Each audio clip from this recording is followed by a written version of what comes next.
मंजिल भले दूर है पर ऐसा क्यों होता है? लर्निंग प्रोसेस चल रहा है और 1 साल संघर्ष कर लेते तो हो जाता।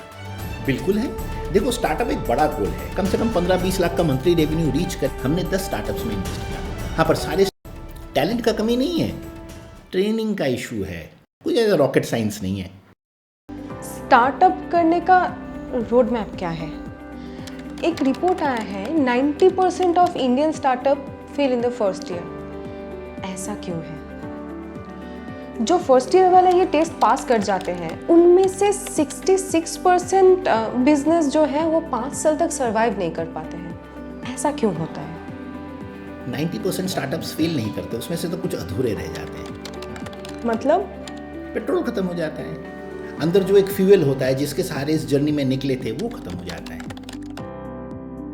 देखिए, स्टार्टअप्स जनरली 2-4 दोस्त मिलके करते हैं और मोस्ट ऑफ द टाइम ये क्वालिफाइड बॉयज़ या गर्ल्स हैं जिनके लिए अदरवाइज एक डिसेंट जॉब वेट कर रहा है। जॉब को या तो वो छोड़ के आए हैं या जॉब ना ज्वाइन करके वो स्टार्टअप करते हैं और एज लगभग वही 25 से 35 तक होता है। जब 1 साल हो गया, अब सिचुएशन ऐसा है कि रेवेन्यू भले कम है पर थोड़े आने लगे हैं, मंजिल भले दूर है पर दूर से पहाड़ की चोटी दिख रहे हैं, लर्निंग प्रोसेस चल रहा है। कुछ गलतियाँ हुआ स्टार्टिंग में, वो भी सुधार लिया और शुरुआत के वो इनसिक्योर डेज थे वो गुजार लिया और 1 साल संघर्ष कर लेते तो हो जाता।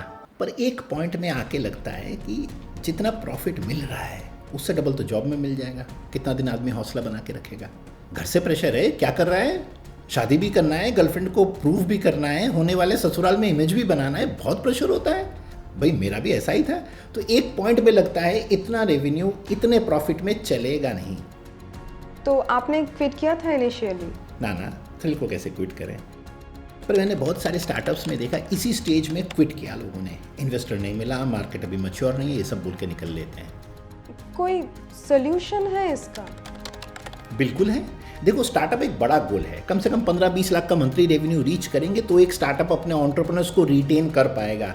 कई सारे सॉल्यूशंस है, उसमें एक सॉल्यूशन ये हो सकता है कि जो स्टार्टअप करना चाहते हैं वो एक ऑल्टरनेट माइक्रो बिजनेस पहले कर लें। 20-22 साल की उम्र में कर लीजिए, ऑनलाइन हो सकता है, हॉबी जैसा शुरू कीजिए जो धीरे धीरे कम से कम 50,000 से 1 लाख तक का प्रॉफिट जनरेट करके मंथली दे आपको। और ये आसान है, ये डुएबल है। अब इस डिजिटल मार्केटिंग के ज़माने में ये बिल्कुल डुएबल है।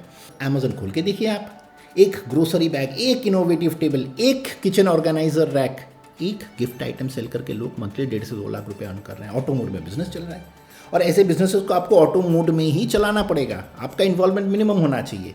अब आपको अगर एक सोर्स ऑफ अर्निंग एक स्मॉलर एंटरप्रेन्योरियल एक्टिविटी से आ रहा है तो आप बड़ा कुछ वेंचर में मन लगा सकते हैं और ये गजब का कॉन्फिडेंस देता है।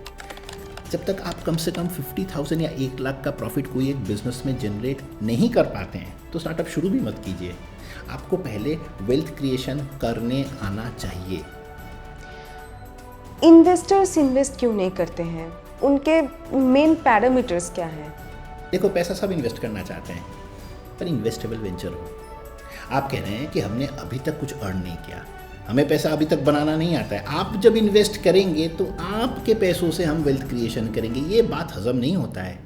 आपने शार्क टैंक में देखा होगा कि आपका आइडिया चाहे जितना भी पावरफुल हो, अगर आपने रेवेन्यू जनरेट नहीं किया, प्रॉफिट अगर आप नहीं कर रहे हैं, भले वो कम हो, तो इन्वेस्टर्स नहीं मिलते। और आप सोचिए, शार्क टैंक में लगभग 70 स्टार्टअप्स ने पिच किया, उसमें से शायद 50% 60% को फंडिंग मिला।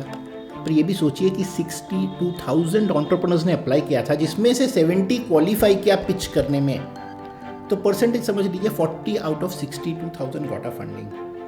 हमने 10 स्टार्टअप्स में इन्वेस्ट किया।